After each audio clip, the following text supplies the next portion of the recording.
अस्सलाम वालेकुम। फैज़ भी जो आजकल जो लेटेस्ट बीमारियाँ हैं जैसे शुगर, कैंसर, बीपी, तो क्या ये अल्लाह के रसूल के ज़माने में भी हुआ करती थी क्या? या ऐसा है कि लोग आजकल सैर व तफरीह नहीं करते, तो इसके ये इफ़ेक्ट्स है कि बीमारियाँ नई-नई आ गई? भाई ने एक सवाल किया कि बहुत सारी बीमारियां जैसा कि शुगर है, ब्लड प्रेशर है और भी बीमारियों के भाई ने नाम लिए। तो क्या आप सल्लल्लाहु अलैहि वसल्लम के ज़माने में बीमारियां थी या फिर आज के दौर में जो हमारा लाइफस्टाइल है कि हम लोग सैर व तफरीह या एक्सरसाइज, कसरत या इस तरह की एक्टिविटीज़ नहीं करते, उसका नतीजा है? वल्लाहु आलम। ये बात तो हम नहीं कह सकते कि आप सल्लल्लाहु अलैहि वसल्लम के ज़माने में ये बीमारियां, स्पेशली शुगर, ब्लड प्रेशर थी या नहीं थी। इसलिए कि इन बीमारियों के हालात ही ईजाद नहीं होते, तो बीमारी अगर होंगी भी तो हमको पता नहीं ये है। सिम्पटम्स अगर होंगे भी तो पता नहीं। तो इस बारे में तो अल्लाह आलम। लेकिन शुगर ज़ियाबतीस जो है, ये अरबी नाम ही है। डायबिटीज़ जिसको बोलते हैं शुगर, एक अरब मुस्लिम साइंसदान ने उसकी उसकी तहकीक की थी कि ये क्यों होता है। इंसान चक्कर खा जाता है, कभी वो होता है ज़ियाबतीस, वो कहते हैं किसी चीज़ के इजाफा हो जाना, उसको डायबिटीज़ इंग्लिश में बोलते हैं और शुगर आम ज़बान में कहते हैं। तो बहरहाल वल्लाहु आलम, हो सकता हो भी ना हो, लेकिन आलात तो नहीं थे डिटेक्ट करे कि बीमारी है या नहीं है। रहा मसला कि आज के दौर में इन बीमारियों का इतना फैलना और आम होना, जिसका रीज़न लोग कोट करते हैं कि हम लोग एक्सरसाइज नहीं करते या हमारा लाइफस्टाइल दुरुस्त नहीं है। तो ये बात तो बिल्कुल दुरुस्त है। अगर हम समझ लीजिए, ये देख ले कि एक 25 साल पहले का मामला ले ले, कितने लोगों को ब्लड प्रेशर होता था और आज 25 साल बाद देखिए आप कितने ज़ायद लोगों को ब्लड प्रेशर हो रहा है। हत्ता कि हालत तो ये है कि नौजवान बच्चे जिनकी उम्र 13, 14, 15 साल है, ब्लड प्रेशर भी हो रहा है और ना मालूम होने की वजह से अमवात भी, मौत भी वाक़ई हो रही है कि ब्लड प्रेशर था, मालूम ही नहीं, हार्ट अटैक आ गया। मैंने ऐसा भी वाक़या देखा कि एक नौजवान, 15 साल का नौजवान हार्ट अटैक से इंतकाल हुआ। 17 साल का एक नौजवान हार्ट अटैक से इंतकाल हुआ। बहरहाल मौत तो तकदीर में है। यकीनन हम बीमारी को, बीमारी एक बहाना है। लेकिन कहने का मकसद ये है कि यकीनन हमारे लाइफ़स्टाइल में ड्रास्टिक चेंज आया, जिसकी वजह से कुछ बीमारियां जो इंसान की खाली बैठने से या ज़्यादा बैठने से या ज़्यादा आराम पसंद होने से बढ़ जाती है, वो बीमारियां बिल्कुल इजाफा हो गई। जैसे कि आज भी आप देख लीजिए विलेज लाइफ, गाँव की ज़िंदगी और सिटी लाइफ को देख लीजिए। गाँव की ज़िंदगी में आदमी मेहनत और मशक्कत कर रहा है, खेती बाड़ी कर रहा है, 100-100 साल की उम्र है, चश्मे नहीं लगे। 100 साल की उम्र है, आज भी देख लेते हैं। बल्कि मैं तो एक ऐसी खातून को औरंगाबाद शहर में जानता हूँ जिसकी उम्र तकरीबन 70-80 साल है और वो आज भी जो है गेहूं के अंदर से जो है वो कंकर चुन के निकालती, जबकि उसके घर के दूसरी बहुओं को नहीं समझ में आता निकालना, वो निकाल लेती। इतनी बेहतरीन जो है उसकी आई साइट है, समझ रहे आप? तो एक विलेज लाइफ देखिए, लोग आज भी जो है, हालांकि ग़िज़ाइयत के एतबार से प्रोटीन, जैसे उसको बोलते हैं ना, एक न्यूट्रिशियस जो है फूड होना चाहिए, वो तो हमसे कम खाते हैं बिल्कुल। जवार की रोटी है, एक प्याज है, नमक है और कच्ची मिर्ची खा रहा है। क्या है न्यूट्रिशन है? जिंदगी में बेचारे ने कभी बादाम नहीं खाया।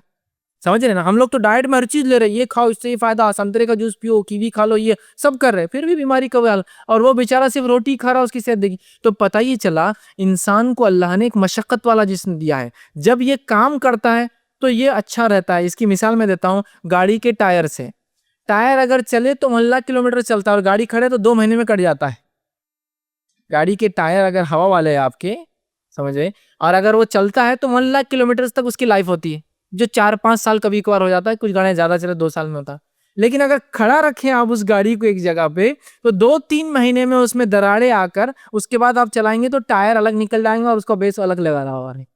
तो पता ही चला कुछ चीज़ों के इस्तेमाल से वो अच्छी रहती है। तो अल्लाह ने जिस्म जो बनाया, जो हमारा आज का लाइफ स्टाइल है, उससे नतीजा ये एक साहब मुझे बताने लगे, डॉक्टर है वो, कि हम लोग चूंकि उठते और बैठते नहीं है, उखड़ू, समझ रहे हैं? उठना बैठना, उखड़ू उठने बैठने का फायदा ये है कि घुटने की जो हड्डी है वर्किंग में रहती है।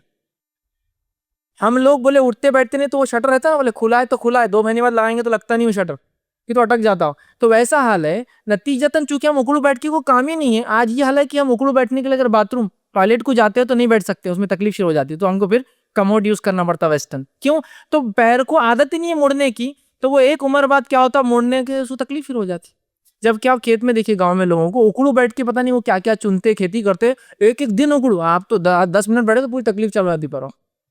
तो उनकी सेहतें भी अच्छी हैं। तो इससे पता ही चला बॉडी को फिजिकल वर्क जरूरी है, वरना वो एक तरह से जंग खा जाती है। जैसा लोहा अगर उसको कलर ना दिया जाए तो पानी की वजह से जंग खा जाता है, याद रखिए। तो बॉडी भी वैसी होती है। तो हाँ, कुछ बीमारियां यकीनन उसका नतीजा है, जिसके इलाज के तौर पे आप देखिए, किसी को शुगर है, डॉक्टर क्या बोल रहा है? डाइट थोड़ा सा हल्का करो, बहुत ज्यादा हैवी फूड्स मत लो, है ना? ठीक है, कच्चे ज्यादा ज्यादा सब्जी खाओ और वॉकिंग कंपलसरी, और सीधी वॉकिंग नहीं करना, तेज चलना जिसमें सांस फूलती हो।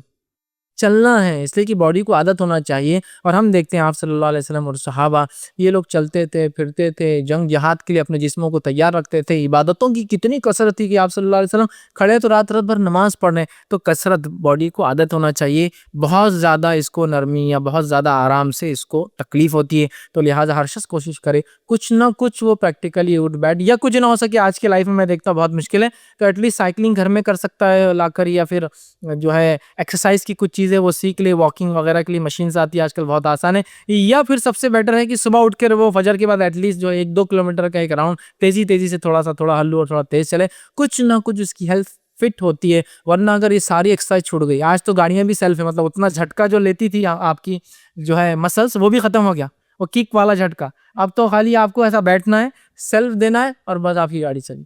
किक्स भी खत्म हो गए बहुत सारे गाड़ियों के, है ना।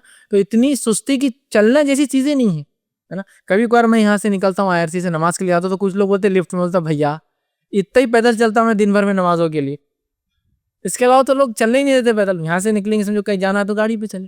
तो इतना पैदल जाने, जज़ाकल्लाह लिफ्ट के लिए, लेकिन शुक्रिया, मेरे को इतना पैदल चलना जरूरी है, वरना इससे हटकर पैदल चलना होता नहीं, समझ रहा।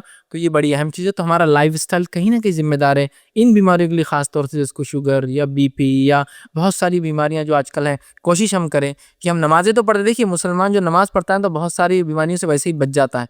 इसके बहुत से तिब्बी फ़ायदे हैं, बिलखुसूस रुकू और सुजूद के बहुत सारे, ना सिर्फ फिजिकल, इसके तो जिसको हम कहेंगे साइकोलॉजिकल बेनिफिट्स भी है। साइकोलॉजिकल इसलिए कि आज साइंस ये करिए कि हमारे जिस्म के अतराफ बहुत सारी शुआएं होती जो घूमते रहती है, वेव्स जो होती है, बहुत सारी चीज़ें जो आजकल बना दी हम लोगों ने, उसका नतीजतन हमारे दिमाग के अतराफ ये वो चीज़ें भर जाती हैं। और ये वेव जब तक ग्राउंड ना करे, जैसा होता है ना एक डिवाइस के अंदर करंट लीक हो जाए तो उसको एक अर्थ दिया जाता है ताकि वो लीक करंट जो है ज़मीन में चला जाए, तो इसको भी अर्थ लगता है। तो जब हम सजदा करते हैं, और सजदे में खास बात याद रखिए, वो सजदा तिब्बी एतबार से ज़्यादा बेनिफिशियल है जो ज़मीन पे किया जाता है, बनी उसके जो आजकल चटाइयों और मैटों पे किया जाता है। नबी अकरम सल्लल्लाहु अलैहि वसल्लम ने ज़मीन पर सजदा करने को पसंद किया। और वाकई में आप ज़मीन पे कभी सजदा कीजिए, फर्शी या ज़मीन पर, बहुत सुकून मिलता है। तो सब ग्राउंड हो जाती है, जितने वेव्स हम लेकर घूम रहे हैं जो तमाम। तो इसके ना सिर्फ फिजिकल बेनिफिट्स है, इसके साइकोलॉजिकल बेनिफिट्स भी है कि बहुत सारे बार डिप्रेशन से और बहुत सारे साइकोलॉजिकल डिसीजेस से भी इंसान बचता है। तो ये तो एक है, लेकिन इसके अलावा भी हम कोशिश करें जिस्मानी कसरत भी करें, ताकि इससे बहुत सारी चीज़ें हमारी कंट्रोल में रहें। और हाँ, ये रीज़न हो सकता है आजकल बीमारियों के इजाफे का कि हम लोग कसरत या एक्सरसाइज को या तफरीह को या खेल कूद को बहुत मामूली समझते हैं, जबकि इसका बहुत बड़ा हिस्सा है, याद रखिए, हमारी सेहत का।